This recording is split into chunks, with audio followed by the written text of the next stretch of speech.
26 जनवरी 1950 को हमारे देश के पहले सीएम इलेक्ट किए गए थे, जिनका नाम था पंडित गोविंद बल्लभ भाई पंत, जो कि सीएम बनाए गए थे यूनाइटेड प्रोविंसेस के, जिसका नाम बदलकर अब उत्तर प्रदेश हो चुका है। और हमारे पहले सीएम कांग्रेस पार्टी के ही लीडर थे। क्या आप जानते हैं हर स्टेट के लिए अलग अलग चीफ मिनिस्टर को क्यों अलॉट किया जाता है? क्योंकि एक पॉलिटिकल पार्टी और पीएम के लिए पूरे देश में विकास करना बहुत ही बड़ी चुनौती है, जिसकी वजह से हर 5 साल के टाइम ड्यूरेशन में एक सीएम चूज किया जाता है हर स्टेट के लिए। वैसे तो पब्लिक वोटिंग के थ्रू सीएम को इलेक्ट किया जाता है, लेकिन इलेक्शन तो सिर्फ पॉलिटिकल पार्टी डिसाइड करने के लिए होता है। चीफ मिनिस्टर को अपॉइंट करते हैं हमारे स्टेट के गवर्नर, और बाद में गवर्नर और चीफ मिनिस्टर के डिसीजन पे सिलेक्ट होते हैं बाकी के स्टेट मिनिस्टर। सभी चीफ मिनिस्टर्स हेड होते हैं स्टेट गवर्नमेंट के, और इन सभी को एक मंथली सैलरी भी मिलती है, जो कि अप्रोक्सीमेटली 1.5 लाख से 2.5 लाख रुपीज के बीच में होती है, जो कि इन सभी के हिसाब से काफी कम है, लेकिन हमारे जैसे मिडिल क्लास बंदे के लिए एक बहुत बड़ी अमाउंट है। चाहे कुछ भी कहो, लेकिन बिना एक चीफ मिनिस्टर के स्टेट की डेवलपमेंट बिल्कुल अधूरी है। चीफ मिनिस्टर ही तो है जो प्राइम मिनिस्टर के बाद देश की डेवलपमेंट के बारे में सोचते हैं। सभी चीफ मिनिस्टर अपने स्टेट को वेल डेवलप्ड बनाना चाहते हैं और अपनी पब्लिक को बेटर फैसिलिटीज प्रोवाइड करना चाहते हैं, जिससे स्टेट की पब्लिक भी सीएम से काफी ज्यादा रिलेट फील कर पाती है, जिस कारण से भारत में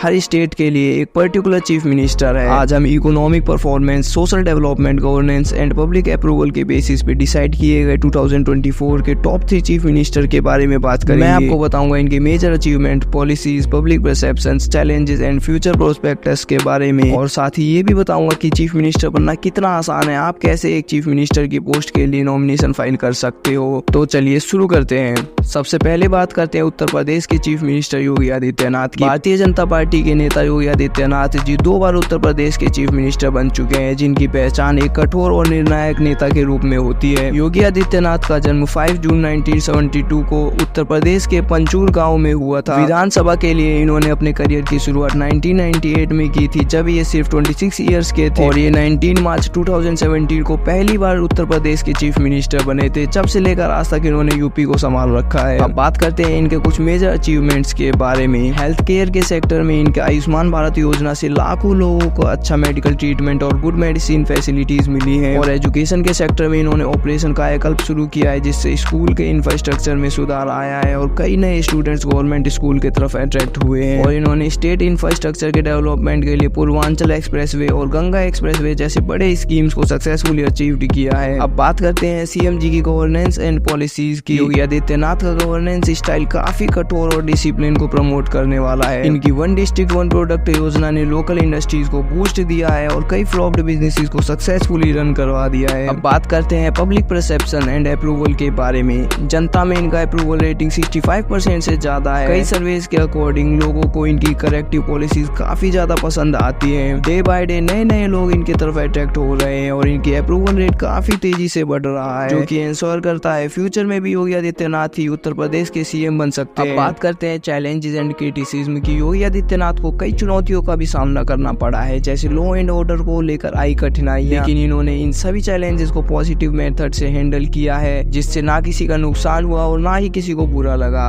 अब बात करते हैं इनके फ्यूचर प्रोजेक्ट एंड विजन के बारे में। योगी आदित्यनाथ का टारगेट है उत्तर प्रदेश को एक economic and social power developed state के रूप में एस्टेब्लिश करना, जिसका एग्जाम्पल है इनकी आगामी योजना में बुंदेलखंड एक्सप्रेसवे और डिफेंस कॉरिडोर का भी शामिल होना। अब आने वाला अगला नाम है दिल्ली के चीफ मिनिस्टर अरविंद केजरीवाल का। आम आदमी पार्टी के नेता अरविंद केजरीवाल को एक सामाजिक सुधारक और प्रशासक के रूप में जाना जाता है, लेकिन फिलहाल में इनके ऊपर कई बुरे एलिगेशंस लगे हैं, जिनके कारण इन्हें कुछ दिन जेल में भी बिताने पड़े हैं। अरविंद केजरीवाल का जन्म 16 अगस्त 1968 को हरियाणा के हिसार में हुआ था। इन्होंने 2013 में दिल्ली के चीफ मिनिस्टर पोस्ट को संभाला और तब से लेकर आज तक ये समाज सुधारों के नाम से प्रसिद्ध हैं। अब बात करते हैं इनकी मेजर अचीवमेंट्स की। हेल्थ केयर सेक्टर में इनकी मोहल्ला क्लिनिक योजना की स्थापना से कई लोगों को आसानी से सस्ती हेल्थ केयर सर्विस प्रोवाइड हो रही है। और एजुकेशन सेक्टर में लाए गए इनके चेंज दिल्ली के गवर्नमेंट स्कूल्स को प्राइवेट स्कूल से भी बेटर कंडीशन में कन्वर्ट कर दिया है। सिर्फ यही नहीं, बिजली और पानी के बिल में इनकी स्कीम्स के थ्रू आम जनता को काफी राहत महसूस हुई है। अब बढ़ते हैं इनके गवर्नेंस एंड पॉलिसीज की तरफ। केजरीवाल का गवर्नेंस स्टाइल जनता के भलाई पर फोकस्ड है और इनकी ऑड इवन स्कीम ने पॉल्यूशन को कंट्रोल करने में काफी मदद की है, जिससे दिल्ली पॉल्यूशन फ्री होने की राह पे जाता दिखाई दिया है। अब बात करते हैं public perception and approval approval की पब्लिक सर्विस के अकॉर्डिंग केजरीवाल की पॉलिसीज को 70% लोगों ने सपोर्ट किया है। दिल्ली की जनता इन्हें एक विश्वसनीय नेता के रूप में देखती है, जिससे सीएम केजरीवाल जनता के बीच में काफी ज्यादा चर्चित रहते हैं।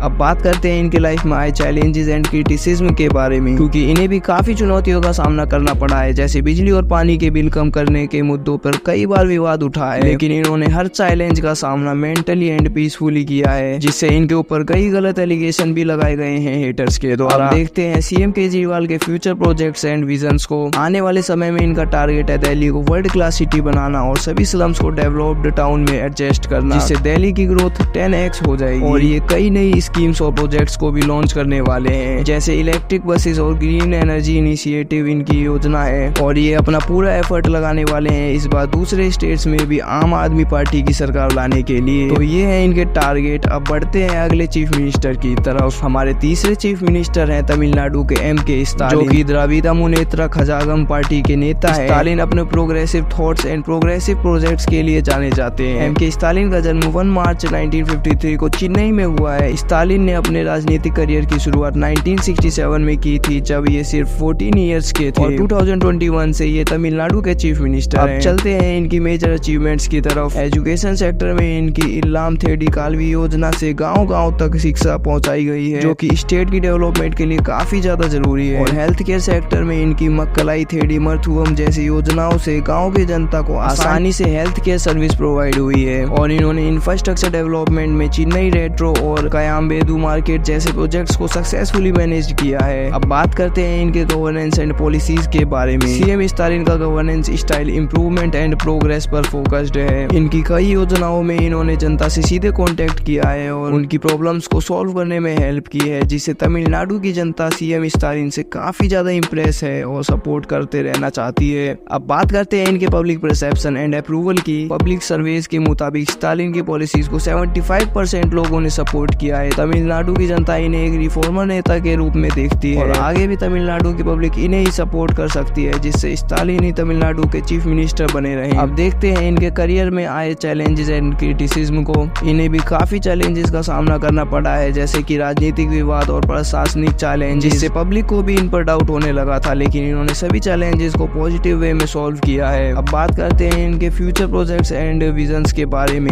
M.K. स्टालिन का टारगेट है तमिलनाडु को एक डेवलप्ड स्टेट बनाने का। उन्होंने काफी अपकमिंग प्रोजेक्ट्स जैसे इंटीग्रेटेड अर्बन डेवलपमेंट और ग्रीन तमिलनाडु मिशन पर फोकस किया है, जो कि उन्हें सक्सेसफुली डेवलप्ड स्टेट बनाने में मदद करेंगे। तो दोस्तों, अगर आपको भी अपने स्टेट का सीएम बनना है तो आपके अंदर ये क्वालिटीज तो होनी ही चाहिए।